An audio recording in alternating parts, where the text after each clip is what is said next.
Mark Zuckerberg declarou guerra à censura global. Isso mesmo que você ouviu, o dono do Facebook emitiu um comunicado bombástico que deixou todo mundo em alerta. O que está por trás dessa reviravolta? E como isso pode transformar a política do Brasil e no mundo? Você não pode perder os próximos minutos desse vídeo. Vamos descobrir juntos. Você sabia que até pouco tempo o Zuckerberg era associado a ideias progressistas e pró-censura? Pois agora ele anuncia uma parceria oficial com o governo americano, alinhado com o presidente Trump, para defender a liberdade de expressão. O que será que motivou essa mudança tão drástica? Está relacionada à pressão dos governos como Europa e China? Vamos analisar os detalhes. Com essa nova política, mais conteúdos serão distribuídos sem censura.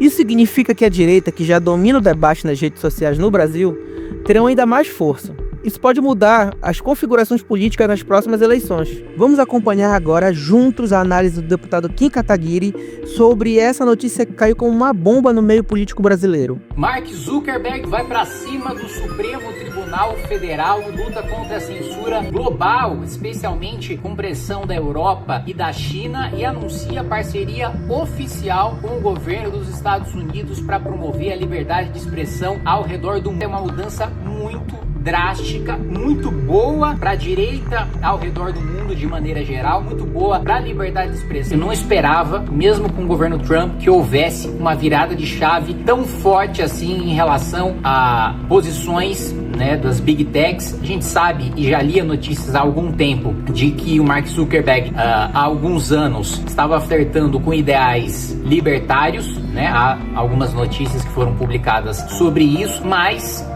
eu não tinha noção de que a parceria com o Trump, com o novo governo americano, seria tão forte, oficial, declarada e ostensiva como foi. Assim, são várias e várias coisas que a gente precisa falar e como elas são boas, principalmente para o espectro da direita ao redor do mundo, porque a direita domina o debate político nas redes sociais, em alguns países mais, outros países menos, mas é a regra geral e, portanto, mais liberdade de expressão e mais distribuição pelos algoritmos, né, principalmente no Instagram, no caso aqui no Brasil, de conteúdo político, vai fazer com que cada vez mais vereadores, deputados, senadores, governadores, presidente da República sejam eleitos dentro do espectro da direita. I want to talk about something important today, because it's time to get back to our roots around free expression on Facebook and Instagram. O primeiro ponto que o Mark Zuckerberg coloca é: mesmo se apenas 1% do conteúdo for censurado injustamente, são milhões de pessoas. E o sistema de moderação que nós criamos cometeu erros demais, né? Ou seja, ele coloca uma mudança na política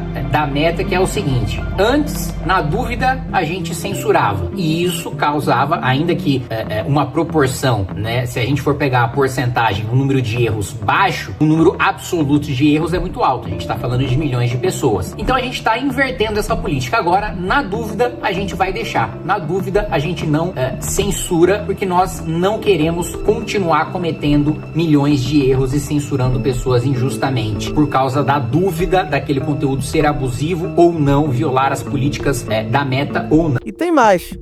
Agora, na dúvida, não há censura.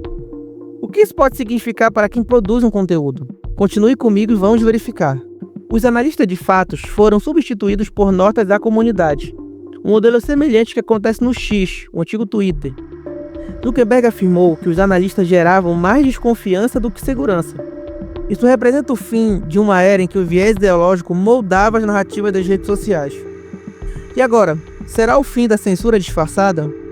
Na eleição do Trump em 2016, a imprensa chamou atenção para o perigo das fake news. Para tentar resolver esse problema, nós contratamos os fact-checkers. O problema é que, na prática, eles são muito enviesados ideologicamente, politicamente, e geraram mais desconfiança do que segurança para as informações. As agências de checagem de fatos são dominadas por jornalistas de esquerda, por acadêmicos de esquerda. Então elas vão ser absolutamente enviesadas, né? E em vez de checarem os fatos, elas vão tecer críticas políticas de opiniões das quais quais eles discordam. E foi exatamente isso que aconteceu e agora está sendo constatado pelo próprio Mark Zuckerberg. Então, o que a Meta vai fazer? Vai substituir esse modelo de moderação pelo sistema de notas da comunidade, exatamente como já acontece hoje no X, né? Muito bem. Vamos simplificar as regras e ampliar o debate para questões como imigração e gênero. O que surgiu como um movimento inclusivo se transformou numa arma para calar opositores políticos. Mas há outras questões por aqui que, com certeza, né, são tratadas como temas sensíveis pela Meta e vão deixar de ser, ampliando o alcance, ampliando o debate e permitindo que a gente possa também mostrar o nosso lado, né? Coisa importantíssima, vamos voltar a indicar conteúdo político. Então, hoje no Instagram há uma limitação, né, em relação às sugestões de conteúdo político, né? Você só recebe aquilo que você segue. Agora tem uma mudança, né, drástica, né? A própria plataforma vai voltar a sugerir conteúdo político. Isso é fundamental para a direita no mundo, mas eu vou falar aqui do Brasil, que é a realidade que eu conheço melhor. Aqui a gente domina muito mais as redes sociais do que a esquerda. A esquerda domina a imprensa, né, a grande mídia, né, de maneira geral. Artistas, né, acadêmicos, sindicatos, são espaços ali em que a esquerda tem dominância e que a direita toma surra. Nas redes sociais é o contrário. Nós temos a dominância. A direita não, a direita elege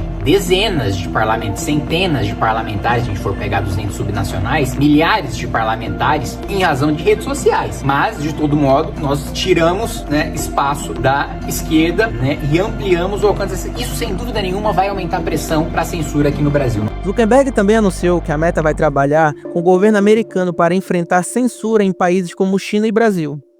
Ele criticou duramente legislações restritivas da Europa e cortes secretas na América Latina, citando o STF indiretamente. Será que estamos entrando em uma nova era de embates entre o governo e as Big Techs?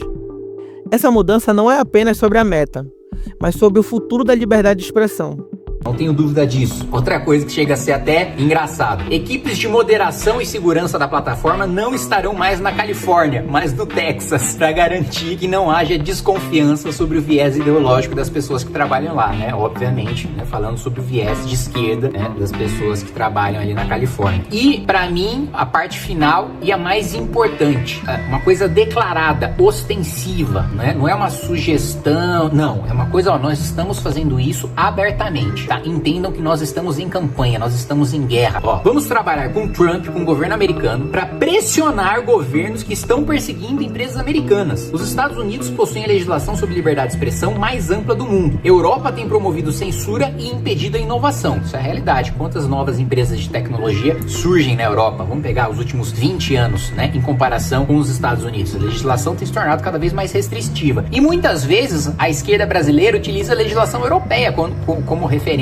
quando na realidade eles estão limitando o próprio desenvolvimento de inovação e tecnologia. Cortes secretas na América Latina mandam censurar conteúdo de maneira velada. Mano, isso é claramente, né? Está claramente falando sobre o Supremo Tribunal Federal do Brasil. Eu nunca imaginei que o Mark Zuckerberg fosse falar, e mais do que falar, declarar guerra aberta à censura promovida, né, por decisões secretas do Supremo Tribunal Federal do Brasil. Sim, nós somos uma empresa americana, vamos fazer uma parceria com o governo americano para promover a liberdade de expressão no mundo, inclusive pressionando governos e cortes, né, a garantirem a liberdade de expressão, não porque ele é santo, bonzinho, virtuoso, não, porque a liberdade de expressão faz parte, é o âmago do negócio dele. Se não tiver país que não tem liberdade de expressão, ele não tem negócio, ele não tem meta, ele não ganha dinheiro. Então, olha, eu não tenho a menor dúvida, né, se eu posso ter dúvidas em relação ao caráter, às crenças, à ideologia do Mark Zuckerberg, eu não tenho a menor dúvida da preocupação dele com o próprio bolso. Se eu não tenho essa dúvida, bom, faz parte, né, defender a liberdade de expressão, ainda, né, que por uma razão egoísta, né, ele defender a liberdade de expressão ao redor do mundo, porque faz parte do seu modelo de negócio que haja liberdade de expressão. Essas mudanças não são apenas sobre a Meta,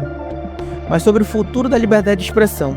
Com mais liberdade nas redes, mais ideias têm chance de circular, mas isso aumenta a pressão por uma censura. Está nas nossas mãos acompanhar e influenciar esses novos movimentos. E agora eu quero saber de você, qual a sua opinião? Você acredita que essa parceria entre Zuckerberg e o governo americano vai realmente proteger a liberdade de expressão? Ou isso é apenas uma estratégia de mercado somada a uma pressão do Trump? Comente aqui embaixo. Aproveite para curtir esse vídeo, se inscrever no canal, O Poder em Debate e ativar o sininho para não perder nenhum conteúdo. Nos vemos no próximo vídeo.